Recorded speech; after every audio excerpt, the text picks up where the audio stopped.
Pai, que nossos corações possam estar sensíveis à sua voz, nossos ouvidos possam estar sensíveis ao que o Senhor vai falar.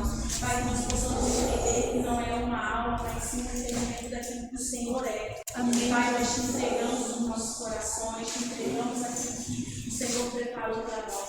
Pai, que nós possamos ser terras férteis nesse momento, que nós possamos absorver tudo que irá ser falado agora, porque o Senhor sabe cada palavra. Pai, nós te entregamos a vida do caminho, Pai, que o Senhor possa usar tremendamente em nome de Jesus. Te agradecemos, amém.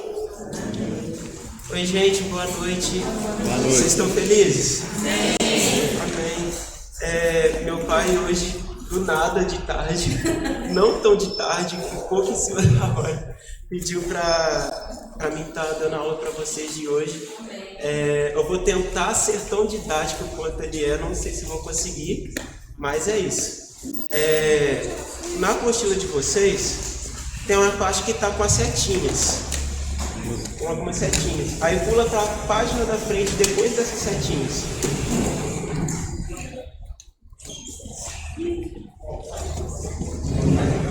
Onde tem algumas setinhas. Lá na matéria Centralidade de Cristo.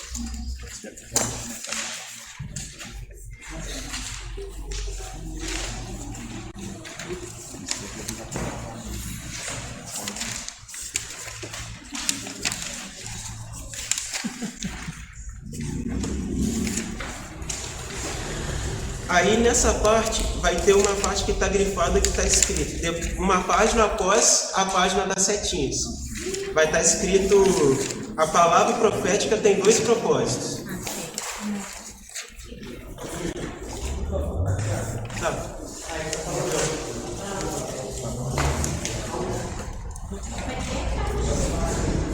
Depois da página das setinhas, isso, está escrito: a palavra profética tem 2 propósitos. Vocês acharam?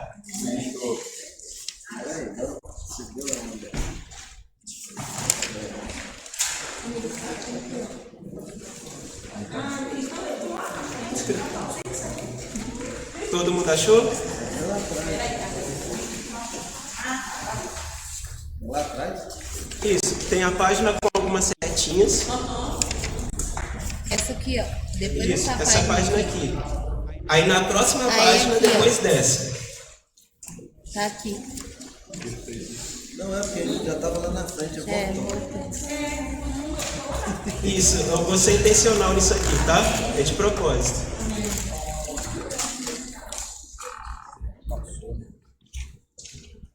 É só para dar uma ênfase nessa questão de palavra profética, para a gente entrar no assunto da pessoa de Jesus, tá?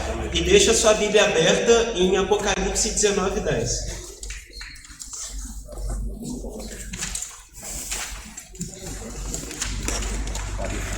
Apocalipse 19:10.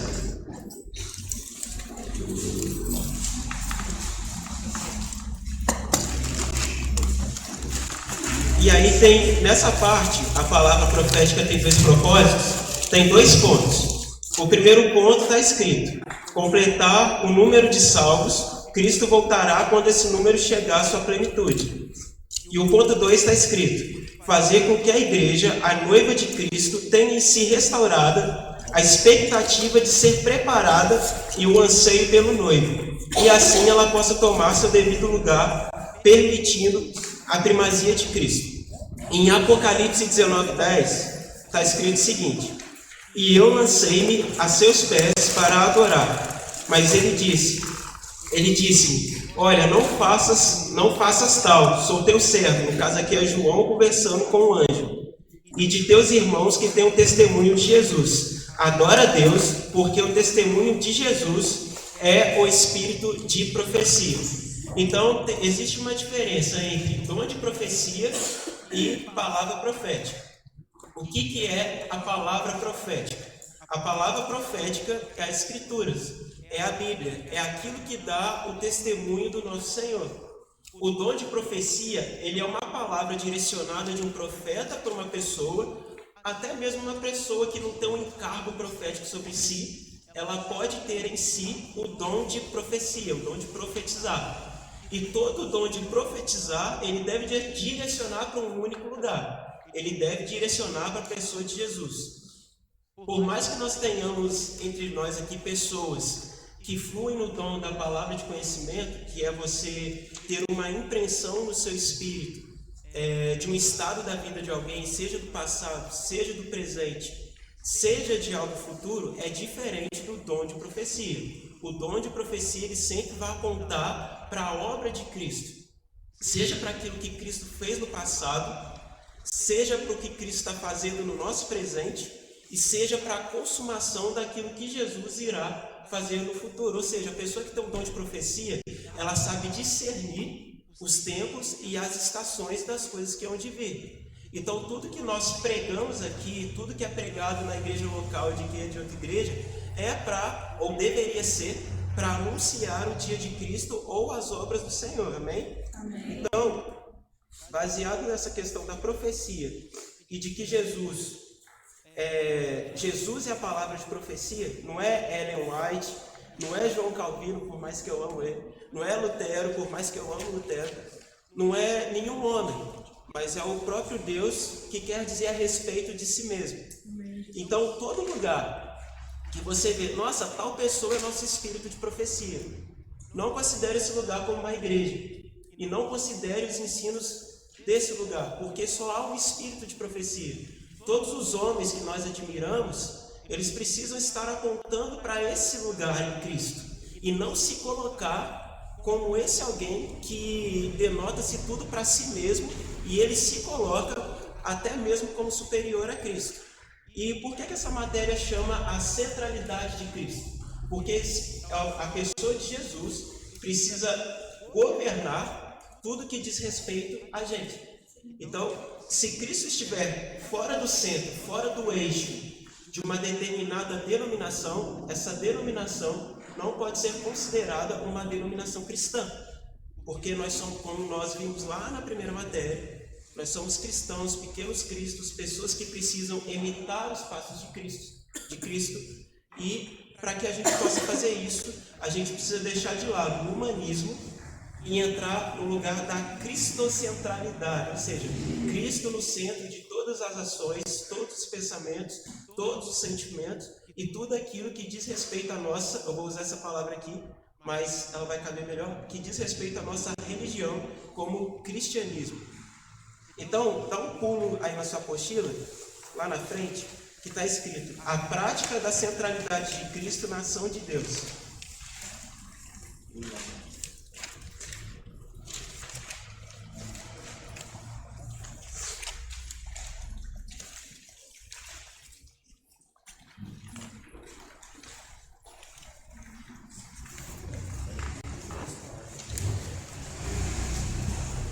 Todo mundo chegou? Então, por que nós, como igreja, às vezes erramos na nossa direção? A gente erra porque nós não temos entre nós, e aqui no Brasil, uma cristologia saudável. Quando a gente tem uma cristologia saudável, a gente consegue se direcionar dentro de um propósito mais correto. Então, tipo assim, igual quando Paulo escreve aos Colossenses, que vai ser o texto que a gente vai ler daqui a pouco, Paulo ele começa construindo a carta aos Colossenses com um pensamento a respeito de Deus e a respeito de Jesus. Então, eu vou falar novamente uma coisa que eu falei quando eu dei a aula de atributos de Deus para vocês. Se dedique a estudar essa parte da matéria, porque ela vai definir a vida toda de vocês.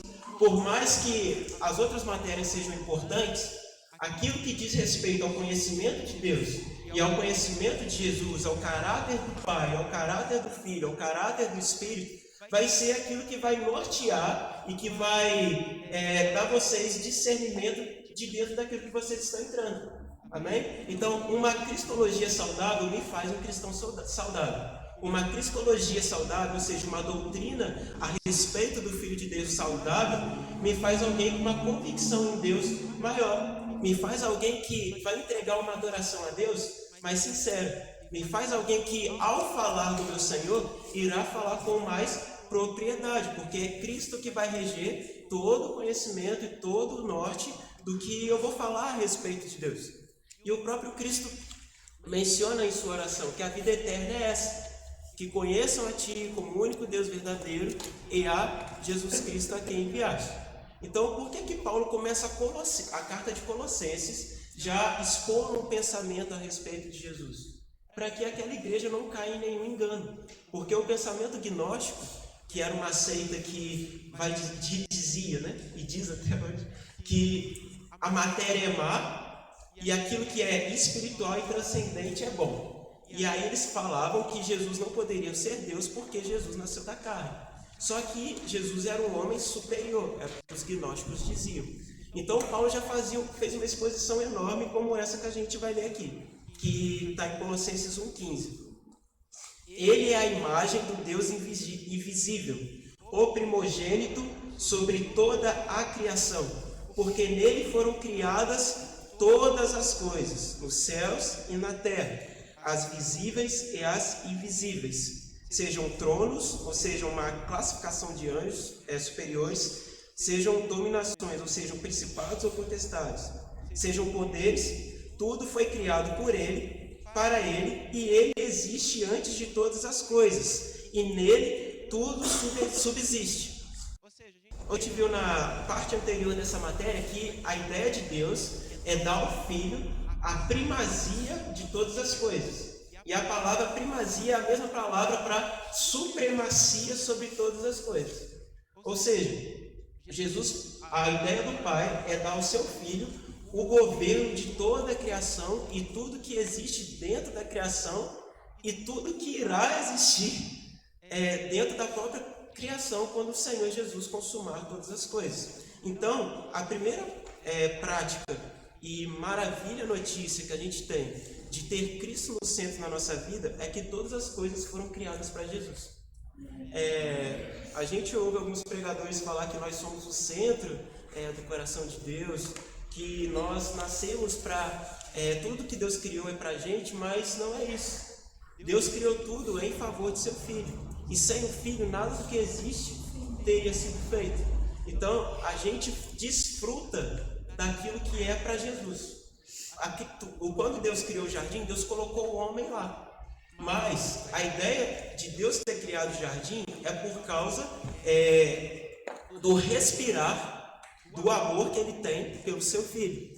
Então o Pai, transbordando de amor pelo Filho, fez com que tudo viesse à existência. E nós desfrutamos das coisas criadas. No outro parágrafo está aí, nós somos beneficiados e não protagonistas da obra de Deus. O protagonista da obra de Deus é Cristo. E a gente desfruta da graça que Cristo disponibilizou para que a gente possa usufruir um pouco das maravilhas de Deus. Mas o ponto central é a pessoa de Jesus. E aí está escrito logo, precisamos entender que Cristo tem a primazia sobre todas as coisas.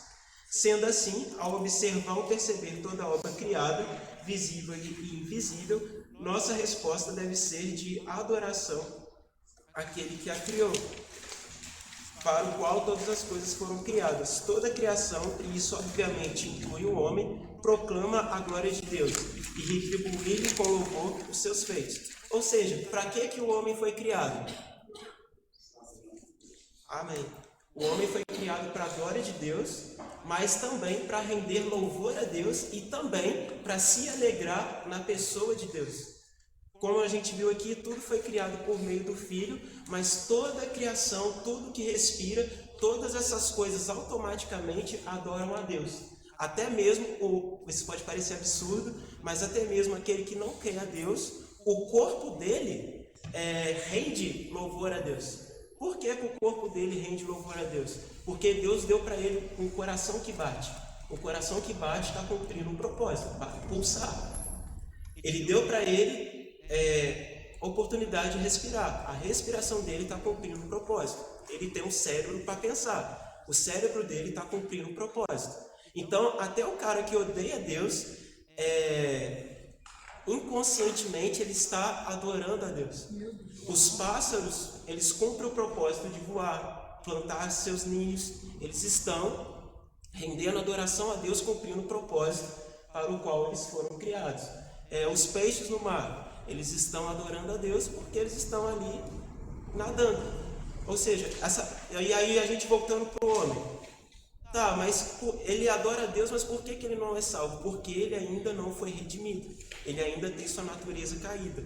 Mas o seu corpo, como imagem de Deus, mesmo que decaído, ele proclama e dá uma glória a Deus, mesmo que ele não seja salvo. Ou seja, Cristo é glorificado em tudo que existe e em todas as pessoas. E a imagem de Deus existe em tudo e em qualquer lugar. A criação glorifica o seu Criador.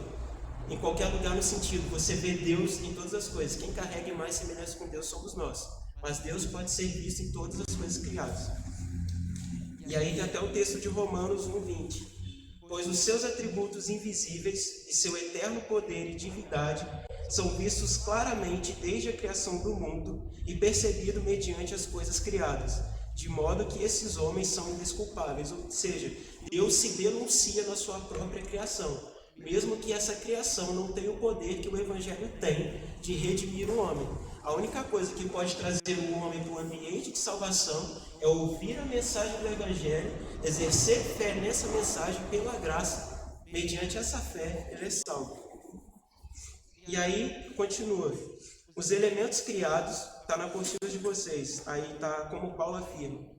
Os elementos criados revelam e apontam para Cristo. Ao enxergarmos o mundo pela ótica da centralidade de Cristo, ou seja, eu saio de mim e passo a enxergar a realidade conforme Cristo enxerga a realidade. Olhamos de forma redimida a beleza da criação, não nos detendo a beleza das coisas criadas em si, mas a criatividade e poder de quem as criou. Através desse novo olhar, entendemos a nossa vocação para adorá-lo e retomamos a capacidade de nos maravilhar com ele. Ou seja, Deus nos deu um chamado e uma vocação inicial. A palavra chamado, quando ela aparece a primeira vez na Bíblia, é quando Adão cai. Quando Adão cai, Deus vai e chama ele. Adão, onde você está? E aí a palavra chamado, e ali juntamente com onde você está, significa: aonde está o homem que eu criei? Aonde está o homem que o meu governo estava sobre ele? Ou, como Salomão diz, aonde está o seu coração? Isso é a palavra chamada. E essa vocação inicial é a vocação de adoração. É a vocação de cultivar um culto constante e diário ao Senhor. Tanto que em Gênesis 2,15 existe uma coisa que chama mandato cultural. Ou seja, um mandato que é perpétuo, para sempre, que é cultivar e guardar. Que é cultivar e guardar o jardim. Ou seja, a palavra cultivar tem o mesmo sentido da palavra culto. É a mesma palavra que era usada para os sacerdotes cultivarem o tabernáculo, ou exercerem culto naquele tabernáculo. Então a nossa vocação é inicial, adoração e guardar todos os dias e prestar todos os dias um culto a Deus. E guardar no sentido de preservar a criação, preservar a adoração, preservar a centralidade de Cristo. Por isso que quando nós caímos, o nosso desejo é preservar nós mesmos, preservar a minha reputação, preservar a minha identidade, preservar o que me traz sucesso, preservar minha vida financeira. E quando a gente converte, a gente sempre vem com essa intenção para Jesus. Jesus, abençoa a minha vida X, Y, Z. Mas nenhuma intenção com a qual a gente vem para Jesus no estado inicial da nossa fé é: Jesus, eu quero te render louvores. Jesus, eu quero que a minha vida seja usada para glorificar o seu nome.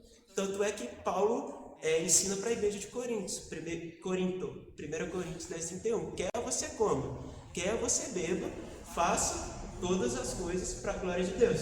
Até aqui está claro? Amém. Se eu estiver falando muito rápido, vocês fazem stop, para aí, se acelera, se está muito nervoso. E aí ele vai continuar. A independência de Deus é um atributo que nos ajuda a ver a criação pela ótica da centralidade de Cristo. Deus não depende de coisa alguma. E aqui a gente volta lá nos atributos de Deus. Ele é transcendente, ou seja, ele está acima e independente da criação. Ou seja, Deus está além daquilo que a gente imagina, pensa ou pode conceber com as nossas mãos. Mas ele também é imanente, ou seja, ele participa da sua criação. Ao mesmo tempo que Deus está além daquilo que nós imaginamos, ele também participa de onde nós estamos. Ao mesmo tempo que ele é um Deus distante, ele também é um Deus que é presente. Existe uma visão de mundo, como as pessoas enxergam a realidade, que é o seguinte: Deus está distante. O nome dessa visão é animismo. Vocês não precisam decorar isso agora, só em outra matéria. Mas dando um spoiler aqui para vocês. Tem uma visão que chama animismo. Ela vai falar que Deus está distante e ele não pode tocar na criação. A diferença é que o Deus do cristianismo, o Deus da Bíblia, ele é um Deus que está distante, mas por conta própria decide participar e conviver e relacionar com a sua criação. Então, imagina se Deus fosse dependente de nós. Se ele é um Deus que ele é transcendente, ele sabe de todas as coisas, mas aí ele resolve de repente: eu vou criar um homem aqui, mas eu vou depender dele. O que aconteceria? Ele nos deixaria ser deuses? Você ia falar um? Alguém chuta mais um? É só catástrofe, não tem como acontecer uma coisa boa dentro disso. Ele nos deixaria governar, ele nos deixaria opinar em seus mandamentos, ele nos deixaria governar em seu lugar, porque ele se tornaria um Deus dependente. Agora, um Deus que é independente, está além de nós, tudo, como a gente falou lá na matéria dos atributos de Deus, tudo que procede de bom e de virtuoso só pode vir dele. E nós nos tornamos dependentes. E por sermos dependentes, nos tornamos co-participantes. Ou seja, eu preciso de alguém que é maior do que eu, para que eu possa copiar essa pessoa e aí, a partir disso, reproduzir o caráter daquela pessoa. Então, Deus ser independente de nós é uma graça maravilhosa. É um favor gigante. Que aí, eu passo a depender do que Ele pode me dar, não só me dar, mas eu também passo a ter alguém digno de ser parecido com. Amém?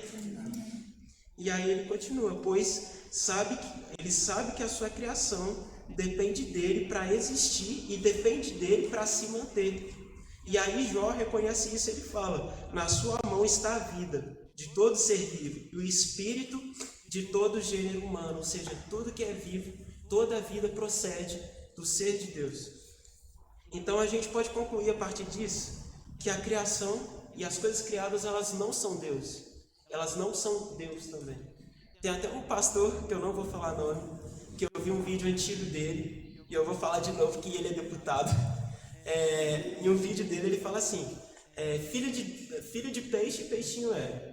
Filho de cachorro, cachorrinho é. Filho de Deus, e aí ele termina com Deus também é. Só que ele falou uma heresia muito grande. Se nós fôssemos deuses, gente, eu pelo menos eu estava com o coração muito revoltado essas semanas. Eu mataria um monte. Era um coração homicida gigante. Agora, ainda bem que nós não somos, porque a gente seria pessoas autossuficientes, e pessoas autossuficientes, elas se autodestroem o tempo todo. Então, aqui fala: pelo contrário, a criação ela depende totalmente de Deus.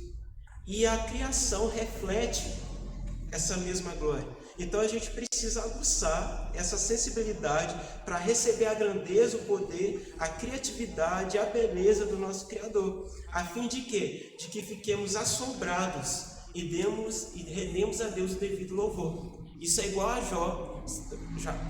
Jacó, em Gênesis capítulo 38. Se não for 38, vocês me lembram depois. Mas quando Jacó está em Berseba, e aí ele constrói um altar para Deus, os anjos, ele vê uma escada, e aí ele vê os anjos de Deus subindo e descendo sobre essa escada. E aí a reação de Jacó quão terrível é esse lugar? É esse assombro que a gente precisa ter. Não terrível porque é uma coisa má, mas é terrível no sentido de que é algo tão maravilhoso que nós, por palavras, não conseguiríamos expressar. E é esse tipo de relacionamento que a gente precisa começar a exercer com Deus.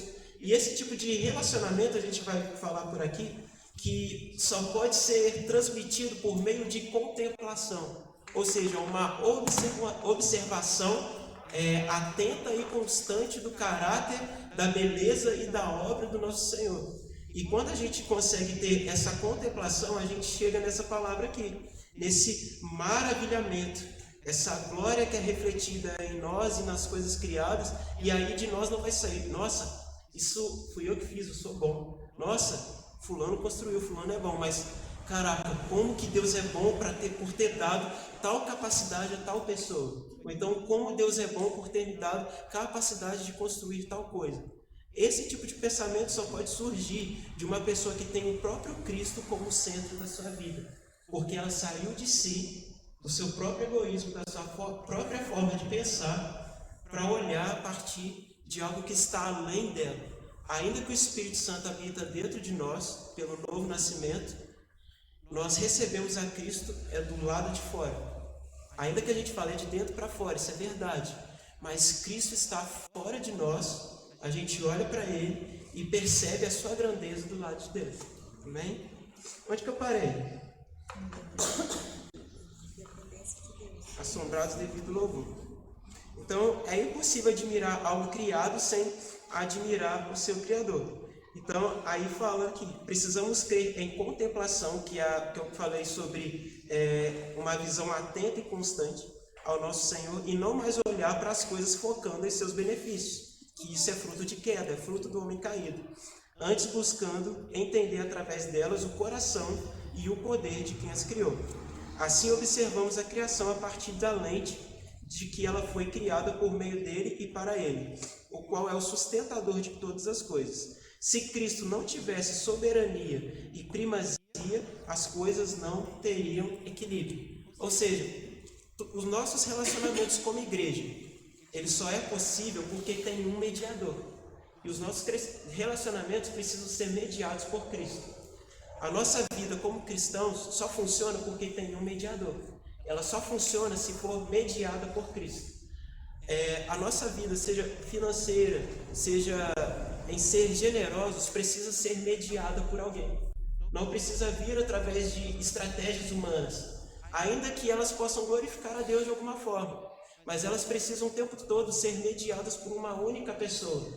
Inclusive os nossos discipulados.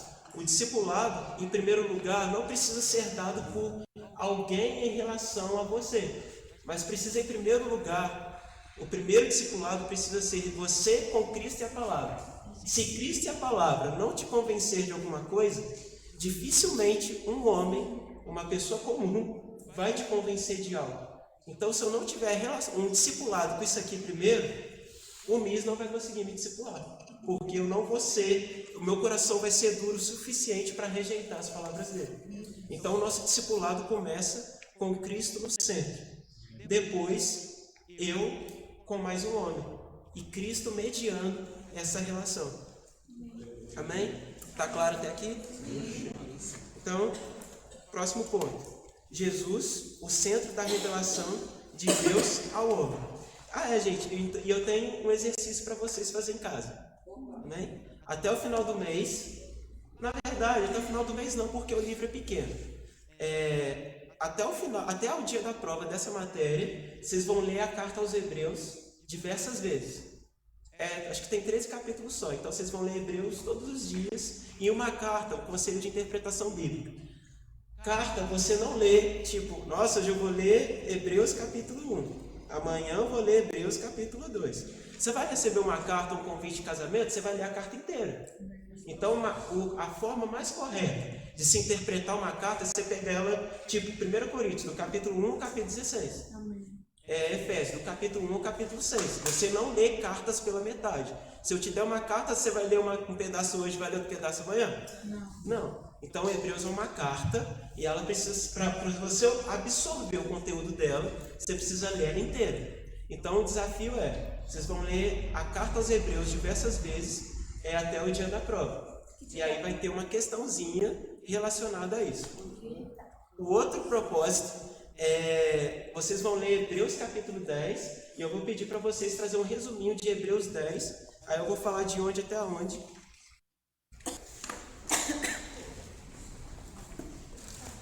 Hebreus 10, do capítulo 1 até do versículo 1 até o versículo 18. E aí vocês trazem um resuminho para a gente, beleza? Mas enquanto isso, Hebreus 1.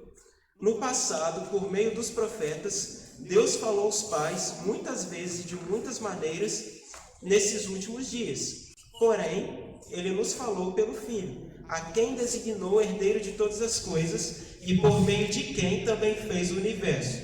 Ele é o resplendor da sua glória e a representação exata do seu ser, sustentando todas as coisas pela palavra de seu poder, e tendo feito a purificação dos pecados, assentou-se à direita da majestade nas alturas, tornando-se superior aos anjos, a ponto de herdar um nome mais excelente do que eles. Ou seja, antigamente Deus falou de muitas maneiras pelos profetas e até mesmo de forma pessoal, quando ele vinha sobre essas pessoas com determinado propósito de alinhar a sua nação, alinhar o seu povo. E hoje ele nos falou através do Filho, ou seja, nos últimos dias, os dias de hoje, ele nos falou através do Filho, ele falou através dos seus discípulos, mas a mensagem que nós temos hoje é pelo próprio Espírito, testemunhando do Filho de Deus. Ou seja, a gente vê que a maior manifestação da palavra de Deus, ela não foi falada por homens, mas ela foi proclamada pelo próprio Deus, que se fez carne e habitou entre nós. E a mesma palavra habitou é no sentido de tabernaculou, ou seja, o único lugar que a presença de Deus se manifestava apenas para pessoas exclusivas, mediadas por um homem, e esse homem chamado sumo sacerdote, esse tabernáculo ganhou um corpo físico, que é Jesus andando no nosso meio.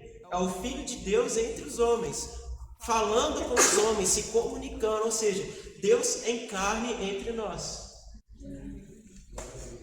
E aí, continua, João 1, no princípio era o verbo estava com Deus e o verbo era Deus. Ele estava no princípio com Deus, todas as coisas foram feitas por intermédio dele, e sem ele, nada do que foi feito existiria. E o verbo se fez carne e habitou entre nós, pleno de graça e de verdade, ou de amor e verdade, vou puxar saco aqui para a igreja, e vimos a sua glória como a glória do unigênito do Pai. Ou seja, o Deus Pai decidiu ser mais próximo ainda da sua criação, dando a nós o seu Filho para caminhar com sua presença entre nós, com seu caráter entre nós e com a sua vida entre nós. E a expressão mais exata do Pai é o Filho. A expressão de caráter, sentimentos, desejos, vontade que a gente vê no Pai é expressada na pessoa do Filho. Colossenses 2:9 ou 2:19 vai falar que em Cristo habita a plenitude do ser de Deus. Então, quando você vê Jesus triste em alguma cena do Novo Testamento, é porque o Pai está refletindo aquele sentimento. Se você vê Jesus alegre, é porque o Pai está refletindo aquele sentimento. Se você vê Jesus se compadecendo, é porque o Pai está se compadecendo. Tudo que você vê, o Filho encarnado sentindo, expressando, exalando de si, é uma expressão exata daquilo que o Pai também sente. Ou seja, o Pai também tem sentimentos. O Pai tem uma expressão. O Pai tem características que a gente pode colocar ele como uma pessoa. Deus é uma pessoa, o Pai é uma pessoa, o Filho é uma pessoa, o Espírito Santo é uma pessoa. Não há um modalismo. E todos eles, um único Deus. Amém? Então aqui na apostila de vocês, onde a gente vê o João 1 aqui agora, depois do pontinho aqui, vai estar assim: não existe nada que expresse mais a Deus do que a pessoa de Jesus. Ele é a expressão do seu ser. A criação, apesar de nos remeter à glória do Criador, não expressa exatamente quem Deus é. Ou seja, ainda que eu e você carreguemos a imagem e a semelhança de Deus, nós não conseguimos expressar exatamente quem Deus é. Só Jesus tem essa capacidade. Ela não consegue reproduzir nem demonstrar Deus em sua totalidade. E nem mesmo, e esse é o meio pelo qual as pessoas são salvas, né? Normalmente, e nem mesmo a pregação da palavra o consegue. E aqui vai ter uma expressão que Filipe, em um momento de dúvida e de curiosidade, falou com Jesus. Lá em João 14, 8 e 9. Então Filipe lhe disse: Senhor, mostra-nos o Pai e isso nos basta. E aí Jesus respondeu: Filipe, há tanto tempo eu estou com vocês e vocês ainda não me conhecem. Quem vê a mim, vê o Pai. Como pode dizer, mostra-nos o Pai? Ou seja, se estamos olhando para o Filho de Deus, nós também estamos olhando para o Pai dele. Se estamos vendo a obra do Espírito em nós, apontando para Jesus, nós estamos olhando o Pai do nosso Senhor Jesus Cristo. Amém? E aí ele continua, aqui na apostila continua. A única expressão exata de Deus é o próprio Jesus Cristo. Repete comigo. A única. Amém. Quem quer conhecer o Pai deve conhecer o Filho. Quem não ama o Filho nunca vai amar o Pai. Quem não ama o Filho de Deus não vai conseguir expressar amor pelo próprio Deus. Para que eu ame o Pai, para que eu tenha acesso ao Pai, eu preciso acessar ao Filho. Eu preciso amar o Filho. Eu preciso amar o Filho da mesma forma que o Pai o ama. Carlos, isso é impossível. Não, não é. A oração de João 17, quando Jesus pede para que a gente seja uns com os outros, que Jesus ele ora pelos discípulos e pelos discípulos que haveriam de vir, ele fala assim: Pai, com o amor que tu me amaste. Ou seja, ali o Pai, o Jesus está pedindo: Pai, da mesma forma que o Senhor me amou, ensina eles a me amar também. Então, se Jesus falou e orou sobre isso, por que não? Aleluia. Por que não entrar num lugar que eu amo Jesus de tal forma que o Pai também amou ele dessa mesma maneira, que eu tenha capacitação para entregar a minha vida por ele? Amém? Então Jesus ele é ao mesmo tempo herdeiro e criador, ou seja, ele tem toda a herança e ele criou todas as coisas. Isso é bem redundante e é legal. Ele é o alfa e o ômega, ou seja, as primeiras letras do alfabeto grego, o princípio e o fim. E aí, lá no Monte da Transfiguração, que está Jesus, está Pedro, Tiago e João também, mas aí vem Moisés e Elias, mostrando duas configurações de tempos diferentes. E aí o Pai abre a sua voz nos céus e fala: esse é meu filho amado, em quem me agrado, a ele escutai. Então é como se o texto estivesse falando assim para a gente: olha, Deus se manifestou através da lei de Moisés, Deus se manifestou através dos profetas, mas agora, nesse tempo, nós não vamos descartar nada, vamos pegar aquilo tudo, vamos olhar para aquela sombra, mas aquela sombra aponta para aquilo ali. Aquilo que aconteceu lá reflete isso aqui. Esse é o meu filho amado, a ele deu ouvidos. Ou seja, por mais que todas as coisas refletiram quem Deus é, apontou para a glória de Deus, quem vai expressar isso de forma clara, não mais como uma sombra, agora é o Filho de Deus. Então, por mais que a gente tinha uma configuração que era pela lei, os profetas apontando tudo como uma única coisa, essa configuração agora, o Filho encarnado nos fala a respeito do Pai e nos dá acesso pleno à presença de Deus sem intermediação. Amém? Amém. E aqui fala: tanto a antiga quanto a nova aliança apontam para Cristo e nos revelam que Ele é a plenitude de todas as coisas. Nessa incrível experiência contada por Mateus, o objetivo de Deus é indicar Cristo como o centro da revelação de si mesmo para o homem. Ou seja, sem Cristo não teríamos a exata revelação de quem Deus é. Na verdade, nós só teríamos sombras a respeito de quem Deus é e a respeito do seu caráter. E por sombras é muito fácil você mascarar, assim como os fariseus faziam. Pegavam partes da lei, distorciam e usavam a seu próprio favor. Mas como a sombra veio à luz, só existe um que aponta com exatidão, que aponta com precisão quem que é o nosso Senhor. Amém? Então, lá em Colossenses 2, do 1 ao 3, vai estar assim: pois quero que saibais como é grande a luta que enfrento por vós, pelos que estão em Laodiceia e pelos que ainda não me viram em pessoa, para que o coração deles seja animado, estando vós unidos em amor e enriquecidos da plenitude do entendimento para o pleno conhecimento do mistério de Deus. E o qual que é o mistério de Deus? Lê aí o finalzinho para mim. Vamos lá, todo mundo junto. Qual que é o mistério de Deus? Cristo. Continua. Então, quando alguém falar assim com você, nossa, isso aqui na Bíblia é mistério, você fala, o mistério foi revelado, esse mistério é uma sombra, agora a sombra foi revelada a nós em Cristo. Todo o segredo de Deus está escondido na pessoa de Cristo. Ou seja, claro que quando a gente fala teologicamente no sentido de mistério, é aquilo que não pode ser compreendido de forma racional. Isso sim é um tipo de mistério. Agora, o que diz respeito ao plano de Deus, a vontade de Deus, é esclarecida em uma pessoa, que é Jesus Cristo. Cristo em quem estão ocultos todos os tesouros da sabedoria e da ciência. É por isso que nós oramos pedindo pelo Espírito de sabedoria e revelação, para que Ele ilumine o nosso coração e nos revele a vontade de Cristo. E aí esse Espírito ele entra em concordância com o que a gente falou lá em Apocalipse 19:10, que o Espírito de Cristo é o Espírito de profecia. A gente entra em concordância profética no sentido. O Espírito Santo não vem falar dele mesmo, mas ele sempre me aponta para o Filho de Deus. Amém? Então, a revelação de todas as coisas que necessitamos, inclusive do próprio Deus, está em Jesus. E para conhecer a Deus é necessário conhecer a Jesus. Ao lermos tanto o Antigo quanto o Novo Testamento, sem a revelação de quem é Cristo, teremos uma visão distorcida, como a gente falou, da palavra e de quem Deus é.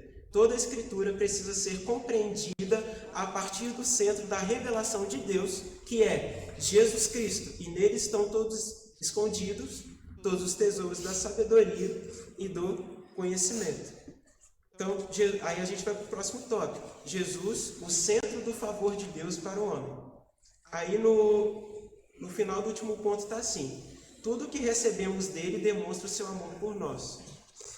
Mas, além disso, houve um favor da parte de Deus para com o homem que é maior do que qualquer outro favor que já fez ou fazer.